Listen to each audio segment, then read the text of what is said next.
Good morning. स्वागत है आप सभी का एग्ज़ाम की बात यूट्यूब चैनल पर। आज है 23 अक्टूबर 2020 और आज मैं आपके लिए लेकर आया हूँ 23 अक्टूबर 2020 से जुड़े करंट अफेयर के महत्वपूर्ण प्रश्न, साथ ही 23 अक्टूबर से जुड़े ऐतिहासिक महत्वपूर्ण तथ्य। साथ ही कल के वीडियो में हमारा टॉपिक चल रहा था पंचवर्षीय योजनाएं और आज हम उसे ही आगे कंटिन्यू करेंगे। तो जितने भी इंपॉर्टेंट फैक्ट आएंगे वो सभी आपको नोट कर लेने हैं। साथ ही आज के वीडियो के अंत में आप सभी के लिए एक छोटा सा टेस्ट है जिसमें कुल 4 प्रश्न होंगे। आप सभी को इन चारों प्रश्नों के उत्तर कमेंट बॉक्स में देने हैं। चारों क्वेश्चन बहुत ही इंपॉर्टेंट है तो इनके आंसर आप कमेंट बॉक्स में ज़रूर दीजिएगा। तो चलिए शुरू करते हैं। सबसे पहले बात करें कल के टेस्ट की, तो कल के टेस्ट का पहला प्रश्न था हाइडेस्पीस का युद्ध राजा पोरस और किसके मध्य हुआ था।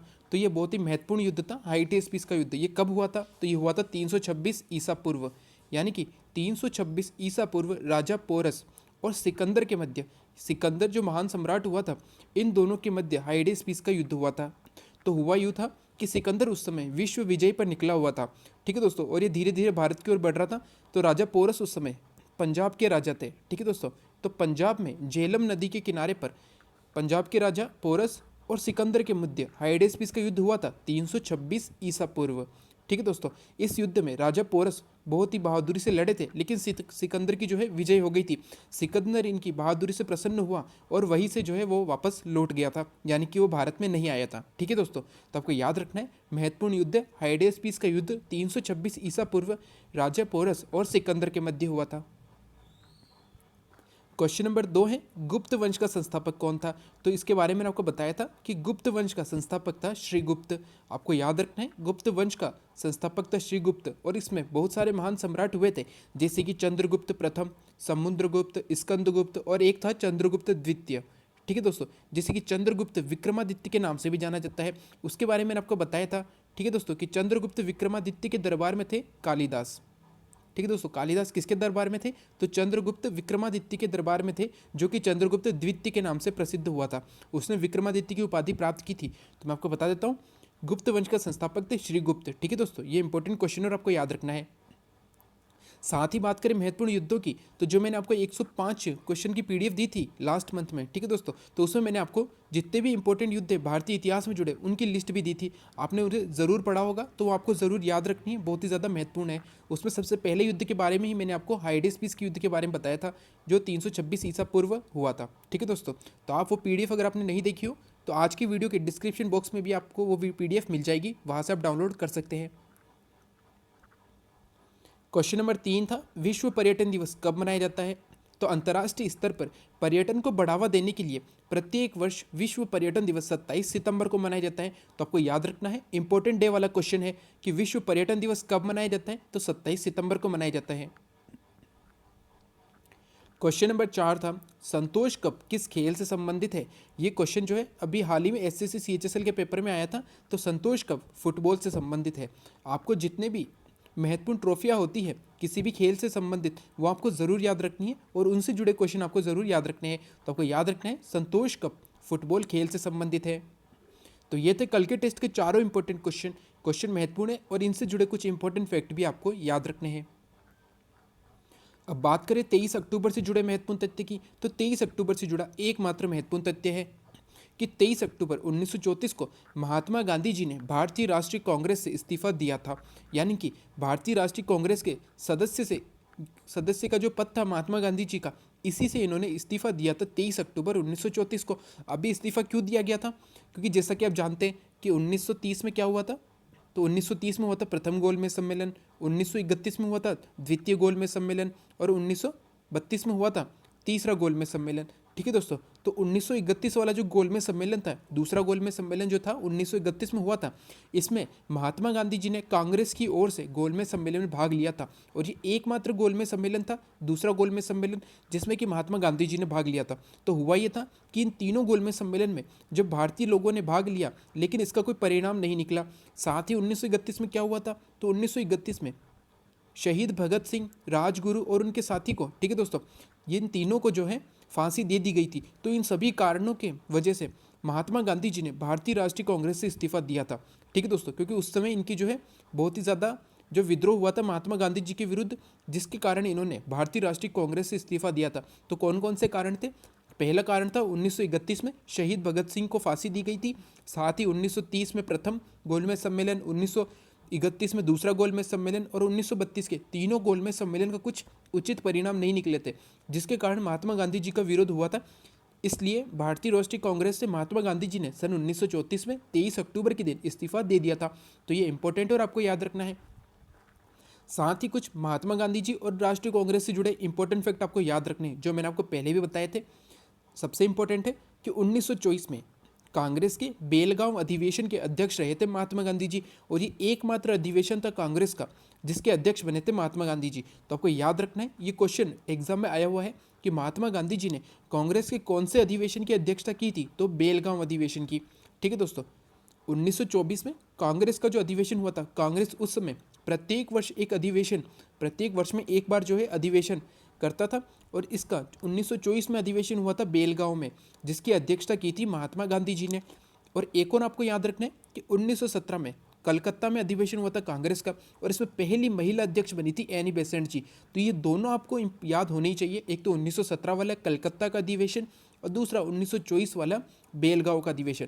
1917 में एनी बेसेंट जो है वो पहली महिला अध्यक्ष बनी थी, और 1924 का जो बेलगांव अधिवेशन था इसमें महात्मा गांधी जी अध्यक्ष बने थे सिर्फ एक बार। ठीक है दोस्तों, यानी कि 1924 में जो कांग्रेस का बेलगांव अधिवेशन हुआ था इसकी अध्यक्षता की थी महात्मा गांधी जी ने, और ये एक बार ही अध्यक्ष बने थे, और इन्होंने 1934 में भारतीय राष्ट्रीय कांग्रेस के सदस्य के पद से इस्तीफा दिया था। अगला इंपॉर्टेंट फैक्ट है कि 8 अगस्त ये डेट आपको याद होगी, 8 अगस्त 1942 को महात्मा गांधी जी ने जो मुंबई में अखिल भारतीय कांग्रेस समिति की बैठक हुई थी, यहाँ पर इन्होंने भारत छोड़ो आंदोलन की शुरुआत की थी। इसके बारे में आपको बहुत बार बताया था कि 8 अगस्त 1942 को हुई थी भारत छोड़ो आंदोलन की शुरुआत, और ये किसने की थी, तो महात्मा गांधी जी ने की थी बम्बई में हुए अखिल भारतीय कांग्रेस समिति की बैठक में, और इसी में इन्होंने करो या मरो का नारा दिया था। ये क्वेश्चन जो है एग्जाम में आया हुआ था कि करो या मरो का नारा किस आंदोलन से जुड़ा हुआ है, तो भारत छोड़ो आंदोलन से जुड़ा हुआ है, जो किस वर्ष हुआ था, 1942 में हुआ था, जो है 8 अगस्त के दिन। 8 अगस्त 1942 को हुआ था भारत छोड़ो आंदोलन की शुरुआत, जिसमें करो या मरो का नारा दिया था।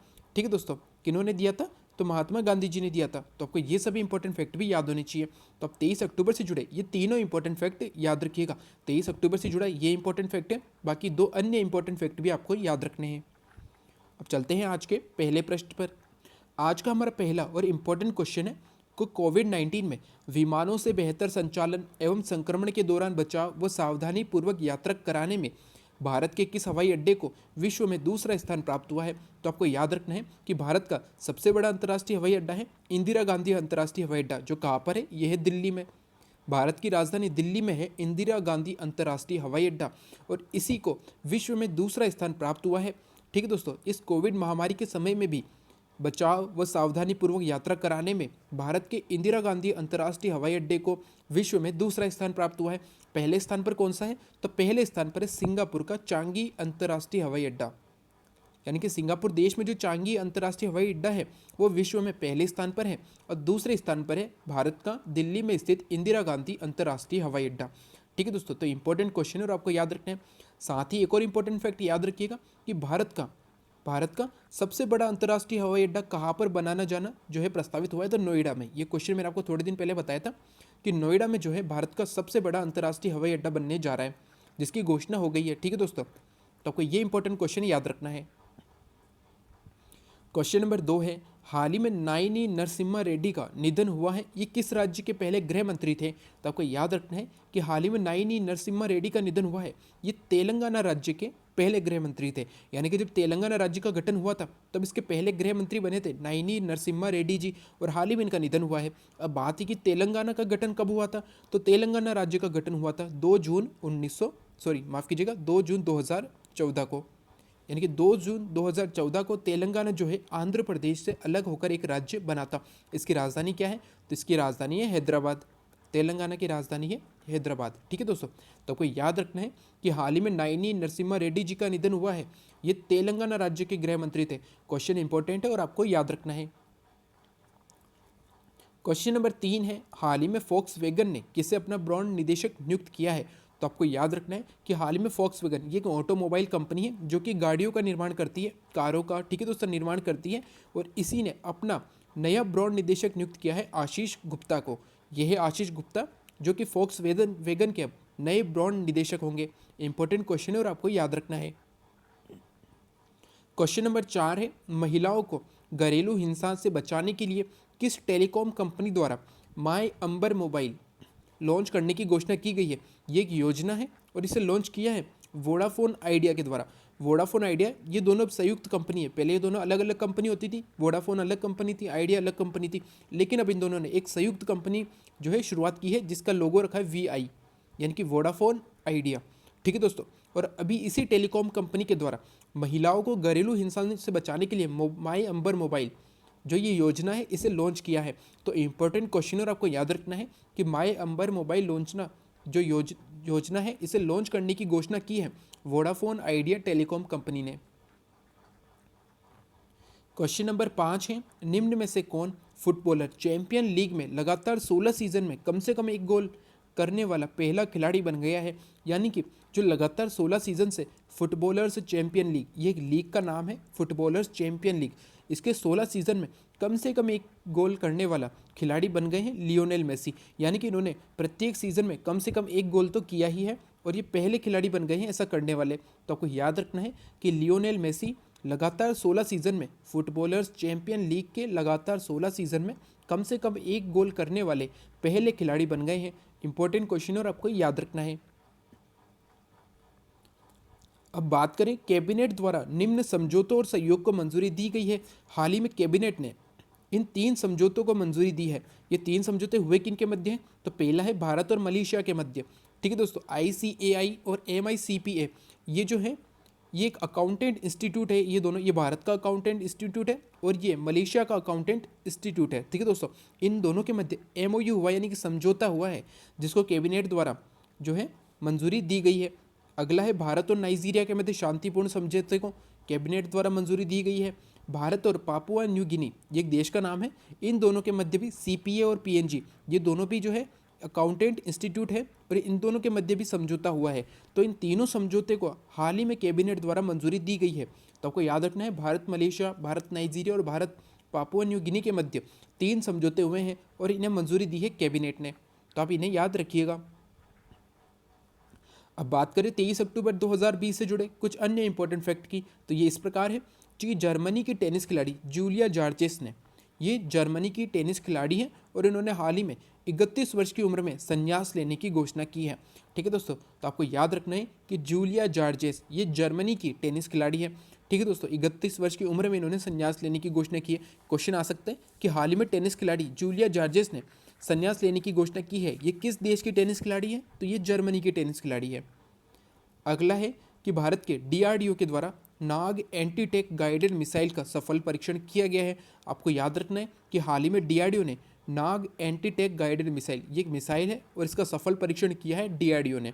साथ ही आपको DRDO से जुड़े 3 इंपॉर्टेंट फैक्ट याद रखने हैं जो आपको याद भी होंगे कि DRDO की स्थापना कब हुई थी? तो 1958 में हुई थी। इसका मुख्यालय कहाँ पर है? तो मुख्यालय है दिल्ली में, नई दिल्ली में इसका मुख्यालय है। और इसके वर्तमान में अध्यक्ष कौन है? तो डॉक्टर G सतीश रेड्डी इसके वर्तमान में जो है अध्यक्ष है और इन्हीं का कार्यकाल हाल ही में केंद्र सरकार के द्वारा 2 वर्ष के लिए बढ़ाया गया था। तो आपको ये 3 इंपॉर्टेंट फैक्ट याद रखने हैं।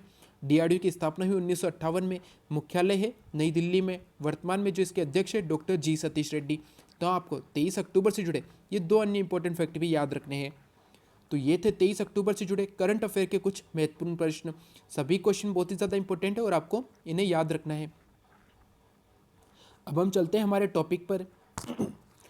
हमारे टॉपिक पे चल रहा था पंचवर्षीय योजनाएं। कल हमने पढ़ा था कि पंचवर्षीय योजनाओं की शुरुआत कैसे हुई थी? तो पंचवर्षीय योजनाओं की शुरुआत हुई थी योजना आयोग के द्वारा। मैंने आपको कल योजना आयोग के बारे में बताया था जिसके तहत पंचवर्षीय योजना की शुरुआत हुई थी। तो योजना आयोग की शुरुआत कब हुई थी? तो मैंने आपको बताया था योजना आयोग का गठन हुआ था 1950 में।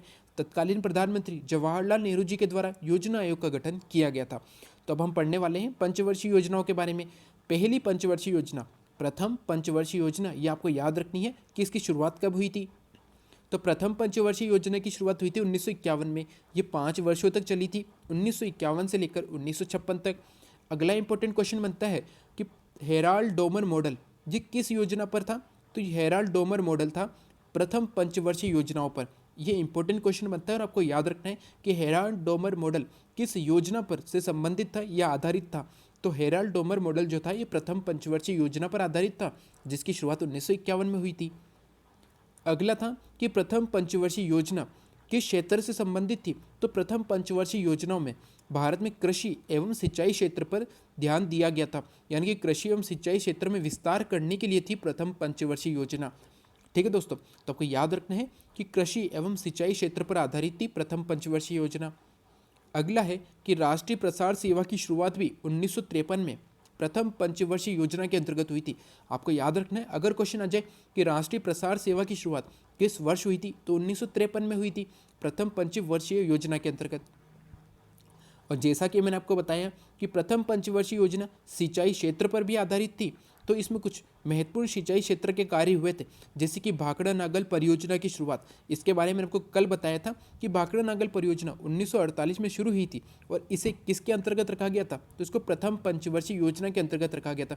यानी कि जब 1948 में इसके कार्य की शुरुआत हुई, तो 1951 में जब प्रथम पंचवर्षीय योजना की शुरुआत हुई, तो इसे प्रथम पंचवर्षीय योजना के अंतर्गत कर दिया गया था। यानी कि इसका जो कार्य हो रहा था, इसको प्रथम पंचवर्षीय योजना में जो मूल्य राशि थी, जो राशि जो डिक्लेयर की गई थी, उसके अंदर जोड़ दिया गया था भाखड़ा नागल परियोजना को। साथ ही दामोदर घाटी परियोजना और हीराकुंड परियोजनाएं, ये सभी जो थी ये प्रथम पंचवर्षीय योजनाओं से जुड़ी हुई थी। ये क्वेश्चन एग्जाम में आए हुए थे कि भाखड़ा नागल परियोजना ये किस पंचवर्षीय योजना से जुड़ी थी, तो प्रथम पंचवर्षीय योजना से। दामोदर घाटी परियोजना और हीराकुंड परियोजना ये सभी प्रथम पंचवर्षीय योजना से जुड़ी थी, यानी कि इन्हीं के में इनका कार्य हुआ था। ये थी प्रथम पंचवर्षीय योजना। अब हम बात करते हैं द्वितीय पंचवर्षीय योजनाओं की। तो द्वितीय पंचवर्षीय योजना की शुरुआत 1956 से 1961 के मध्य हुई थी। ठीक है दोस्तों, यानी कि जब 1956 में प्रथम पंचवर्षीय योजना समाप्त हो गई थी, 1951 से लेकर 1956 तक रही प्रथम पंचवर्षीय योजना। जब वो समाप्त हुई तो 1956 में जो है द्वितीय पंचवर्षीय योजना की शुरुआत की गई थी। तो 1956 से 1961 जो समय था, ये द्वितीय पंचवर्षीय योजना का था। और द्वितीय पंचवर्षीय योजना जो थी वो प्रोफेसर पीसी महालनोबिस मॉडल पर आधारित थी। ये आपने नाम जरूर सुना होगा।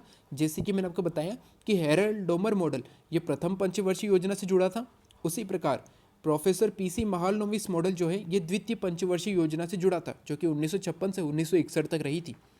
वही अगर बात करें तो द्वितीय पंचवर्षीय योजना ये उद्योगों पर और कृषि पर आधारित थी।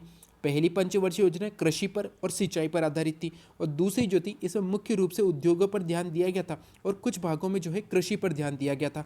अब इनसे जुड़े कुछ इंपॉर्टेंट फैक्ट आपको याद रखने हैं। इसमें जो मैंने आपको बताया कि उद्योगों पर आधारित थी, तो जितने भी महत्वपूर्ण उद्योगों की शुरुआत हुई थी वो द्वितीय पंचवर्षीय योजनाओं में हुई थी, और कुछ जो उद्योग थे उनकी शुरुआत तृतीय पंचवर्षीय योजना में हुई थी। तो द्वितीय में किन किन की हुई थी, तो राउरकेला जो कि उड़ीसा में है, भिलाई ये छत्तीसगढ़ में है, दुर्गापुर ये पश्चिम बंगाल में है। ये सभी इस्पात संयंत्र हैं और इनकी शुरुआत द्वितीय पंचवर्षीय योजनाओं में हुई थी। ये क्वेश्चन एग्जाम में आए हुए हैं और एसएससी में इनसे जुड़े क्वेश्चन बहुत बार पूछे जाते हैं। क्वेश्चन ये आया था कि भिलाई इस्पात संयंत्र की स्थापना किस पंचवर्षीय योजना के अंतर्गत हुई थी, तो आपको याद रखना है भिलाई, राउरकेला, दुर्गापुर ये तीनों इस्पात संयंत्र हैं जो कि उद्योग से जुड़े हुए हैं और इनकी शुरुआत द्वितीय पंचवर्षीय योजनाओं में हुई थी। ठीक है दोस्तों, तो आज आपको प्रथम और द्वितीय पंचवर्षीय योजनाओं के बारे में याद रखना है। ठीक है दोस्तों, आपको याद क्या क्या रखना है। प्रथम पंचवर्षीय योजना की शुरुआत 1951 में हुई और 1956 तक चली। ये हेराल्ड डोमर मॉडल पर आधारित थी। इसमें किस पर ध्यान दिया गया था, तो कृषि एवं सिंचाई क्षेत्र पर ध्यान दिया गया था। राष्ट्रीय प्रसार सेवा की शुरुआत जो कि 1953 में हुई थी, ये प्रथम पंचवर्षीय योजना के अंतर्गत हुई थी। साथ ही भाखड़ा नागल नदी परियोजना, दामोदर घाटी नदी परियोजना और हीराकुंड नदी परियोजना। हीराकुंड नदी परियोजना ये हीराकुंड बांध, ठीक है दोस्तों, जो कि महानदी उड़ीसा में है, इसी पर आधारित थी और इन तीनों की शुरुआत हुई थी प्रथम पंचवर्षीय योजना में। द्वितीय पंचवर्षीय योजना की शुरुआत हुई जब 1956 में प्रथम पंचवर्षीय योजना समाप्त हुई, तो द्वितीय पंचवर्षीय योजना 1956 से 1961 तक रही। ये प्रोफेसर पीसी महालनोबिस मॉडल पर आधारित थी। आपको इनके मॉडल के नाम जरूर याद रखने। तीसरा था कि ये उद्योगों पर, मुख्य रूप से तो उद्योगों पर और कुछ भागों में कृषि पर आधारित थी द्वितीय पंचवर्षीय योजना है। ठीक है दोस्तों, आप आसानी से याद रख सकते हैं कि सबसे पहले जो है कृषि पर ध्यान दिया गया था। तो प्रथम पंचवर्षीय योजना में कृषि पर और सिंचाई पर ध्यान दिया गया।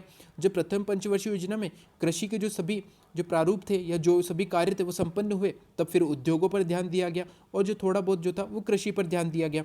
और इसी में जो है, जैसा कि मैंने आपको बताया कि उद्योगों पर आधारित थी, तो राउरकेला उड़ीसा में जो इस्पात संयंत्र है, भिलाई और दुर्गापुर में जो इस्पात संयंत्र है, इनकी शुरुआत भी द्वितीय पंचवर्षीय योजना में हुई थी। आपको ये भी याद रखना है कि राउरकेला इस्पात संयंत्र किस राज्य में है, तो ओडिशा में है।